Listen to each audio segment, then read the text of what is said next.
गया जी में पीएम मोदी ने संविधान संशोधन बिल को लेकर विपक्ष पर निशाना साधा। उन्होंने कहा कि भ्रष्टाचार के खिलाफ हमारी सरकार कानून लाई है और कानून के दायरे में पीएम से लेकर सीएम शामिल है। अब भ्रष्टाचारी जेल भी जाएगा और उसकी कुर्सी भी जाएगी। पीएम मोदी ने कहा कि जमानत पर जेल से बाहर आए लोग इसका विरोध कर रहे हैं।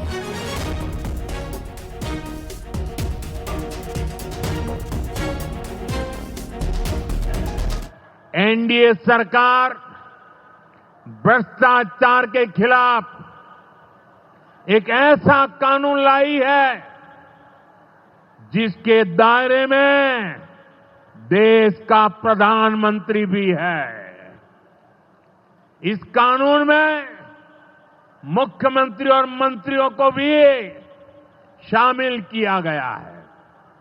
जब ये कानून बन जाएगा तो प्रधानमंत्री हो या मुख्यमंत्री या फिर कोई भी मंत्री, उसे गिरफ्तारी के 30 दिन के अंदर जमानत लेनी होगी और अगर जमानत नहीं मिली तो 31वें दिन उसे कुर्सी छोड़नी पड़ेगी।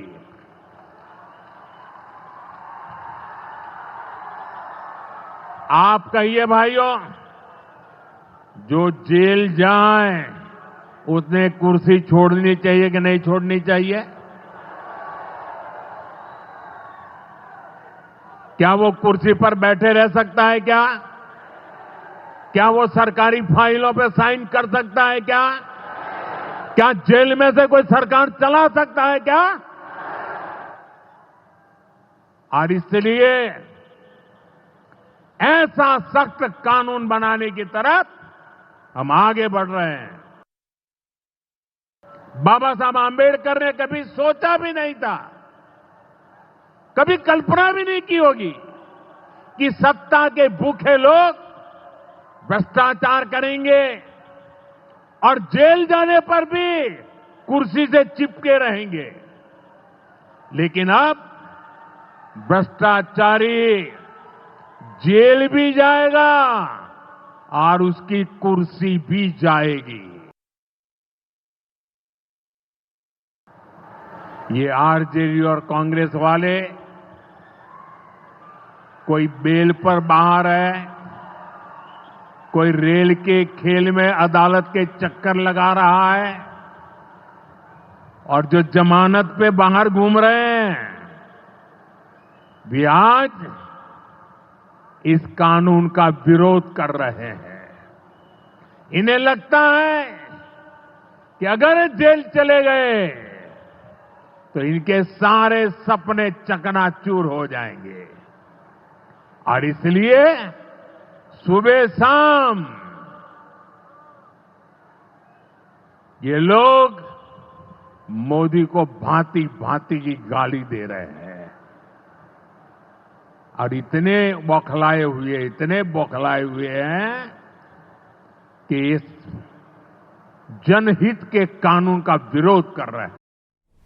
मानसून सत्र में विपक्ष ने एसआईआर को मुद्दा बनाया और सत्र नहीं चलने दिया। प्रधानमंत्री ने गया जी की रैली में बिना एसआईआर का नाम लिए खुलकर समर्थन किया और यह साफ कहा कि घुसपैठियों को देश से जाना होगा।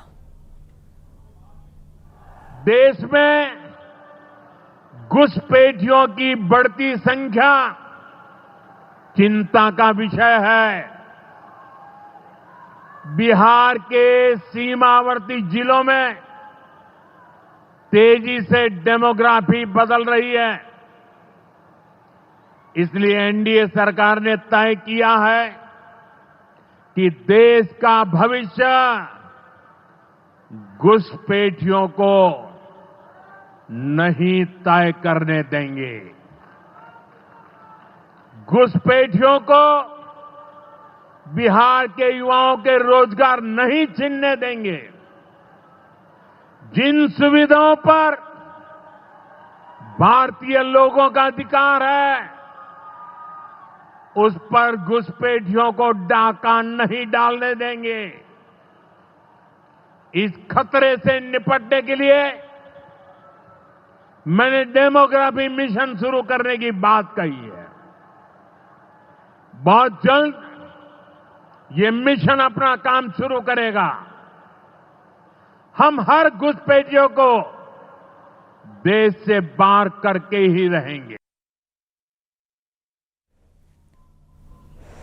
औरैया में घूसखोरी के आरोप में सस्पेंड एसडीएम राकेश कुमार सिंह और तत्कालीन मंडी सचिव सुरेश चंद्र के खिलाफ भ्रष्टाचार का केस दर्ज किया गया। केस दर्ज किए जाने के बाद दोनों की जल्द गिरफ्तारी हो सकती है।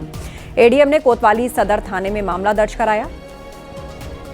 18 अगस्त को बंद लिफाफा लेने के मामले से जुड़े हुए वीडियो के आधार पर ही केस दर्ज कराया गया है।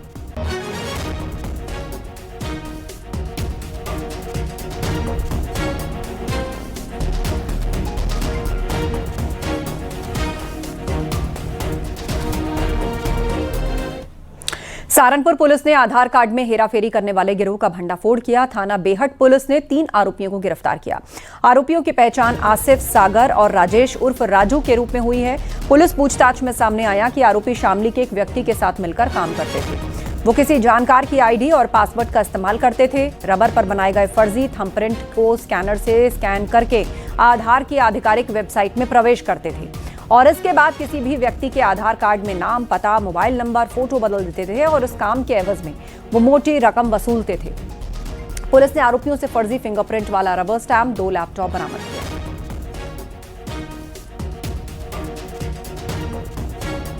फर्जी जनरेट करे हुए रबर स्टैंप पर जो फिंगरप्रिंट है उसके बेस पे लॉगिन करते थे और यहाँ पर एक फर्जी जन सेवा केंद्र चलाते थे, जिससे कि आधार कार्ड में जो भी डिटेल्स होती थी, जैसे कि नाम, पता, मोबाइल नंबर, वो लोग इसको चेंज करते थे लोगों के।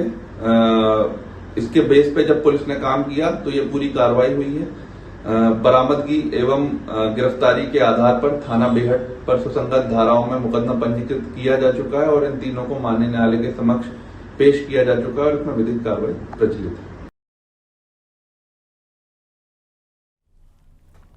महाराजगंज में नेपाल से निकलने वाला महाव नाला का तटबंध टूट गया है। नेपाल में भारी बारिश की वजह से 10 मीटर तक महवा नाला का तटबंध टूटा है और इसे टूटने के कारण भारी नुकसान की आशंका जताई जा रही है। 10 मीटर तक इस नाले का तटबंध टूट गया है, जिससे भारी नुकसान की आशंका है। आप तस्वीरें देख सकते हैं कि पानी का बहाव कितना तेज है। नेपाल में भारी बारिश के कारण ये तटबंध टूट गया है।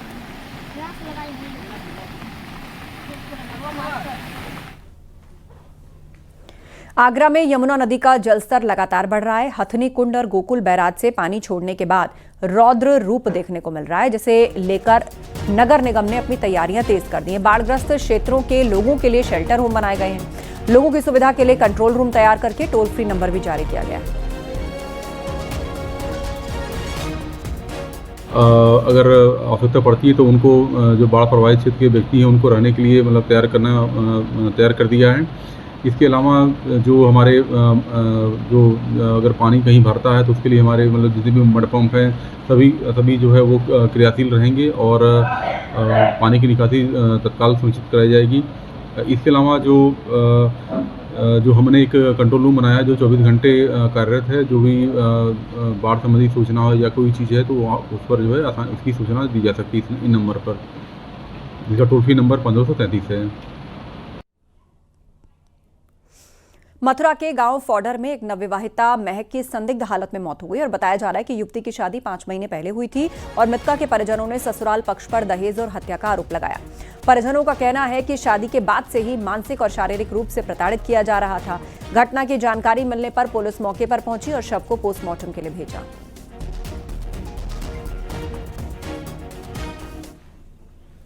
हथनी कुंड और गोकुल बैराज से छोड़े गए पानी के बाद आगरा में यमुना नदी का जलस्तर लगातार बढ़ रहा है। नदी के रौद्र रूप के बीच कुछ लड़के लापरवाही करते हुए मौत की छलांग लगा रहे हैं। इस बीच लड़कों ने बचने के लिए देसी जुगाड़ भी लगाया है। पानी में डूबे ना, इसको लेकर लड़कों ने कमर में खाली पानी की बोतलें बांध रखी हैं और इसके बाद तेज बहाव में तैराकी कर रहे हैं।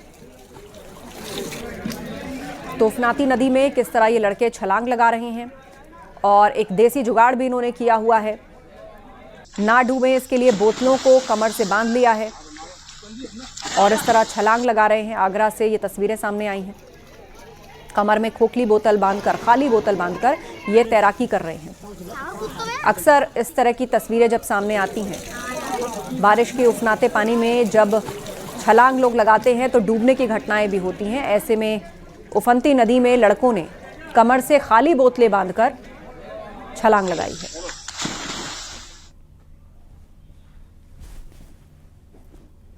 अयोध्या में भव्य रामलीला के 7वें संस्करण के लिए भूमि पूजन हुआ है। रामलीला समिति के अध्यक्ष सुभाष मलिक और साधु संतों की मौजूदगी में वैदिक मंत्रोच्चारण के साथ भूमि पूजन हुआ। 22 सितंबर से 2 अक्टूबर तक फिल्मी सितारों से सजी अयोध्या की रामलीला संपन्न होगी और मुख्यमंत्री योगी आदित्यनाथ, उप मुख्यमंत्री ब्रजेश पाठक, पर्यटन मंत्री जयवीर सिंह को रामलीला में शिरकत करने के लिए विशेष आमंत्रण भेजा गया है। इस बार रामलीला की खास बात यह है कि इसका प्रसारण YouTube समेत कई चैनल्स पर होगा और रामलीला में इस बार 190 फीट ऊंचे रावण के पुतले का दहन भी किया जाएगा।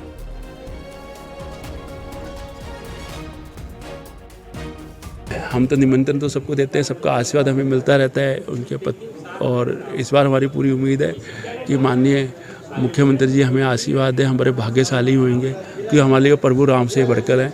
आज अयोध्या में जो भी है माननीय मुख्यमंत्री जी के आशीर्वाद और सहयोग से संपन्न हो पाया है। फिल्मी सितारों से सची अयोध्या की रामलीला का मंचन एक बार फिर अयोध्या में होने जा रहा है। इस बार 22 सितंबर से 2 अक्टूबर तक फिल्मी हस्तियां अयोध्या में रामायण के विभिन्न पात्रों पर अभिनय प्रस्तुत करती नजर आएंगी। 7वें संस्करण में इस बार पुनीत, राकेश बेदी, मनोज तिवारी समेत रजा मुराद जैसे नामचीन फिल्म जगत के चेहरे अयोध्या की रामलीला में नजर आएंगे और इस बार अयोध्या की रामलीला बेहद खास होगी, जिसका मंचन राम कथा पार्क पे शाम 7 बजे से शुरू होगा और रात्र 10 बजे तक चलेगा। अयोध्या की रामलीला के 7वें संस्करण का आज अयोध्या में भूमि पूजन हुआ, जिसमें अयोध्या के संत महंत भी मौजूद रहे। सहयोगी सर्वेश के साथ निमित गोस्वामी, न्यूज़ 18 अयोध्या। देवरिया में एडीओ पंचायत सीपी मिश्रा को देसाई ब्लॉक से हटाकर जिला पंचायत राज विभाग में अटैच किया गया है।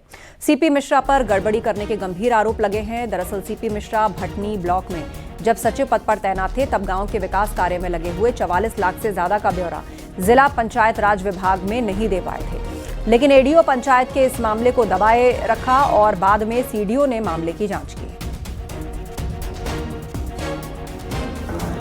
एक ऑडिट का वित्तीय अनियमितता का प्रकरण चल रहा था, तो उसी के निस्तारण जब तक नहीं हो जाते उनको अटैच कर दिया गया है। निस्तारण जब सेटिस्फैक्टरीली हो जाएगा तब उनको हम वापस की चार्ज दे देंगे।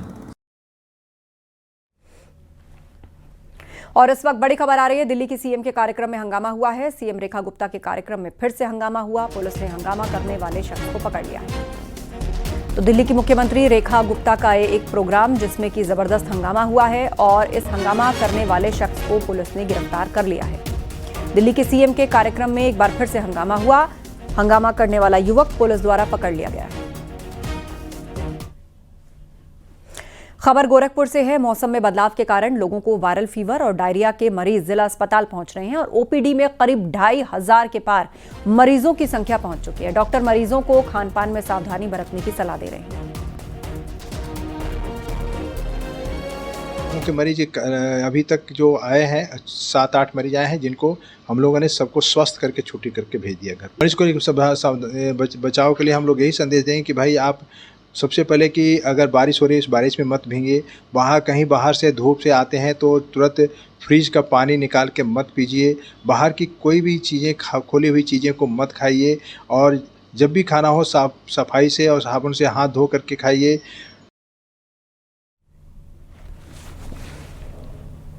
और वक्त एक ब्रेक का है, जल्द लौटेंगे।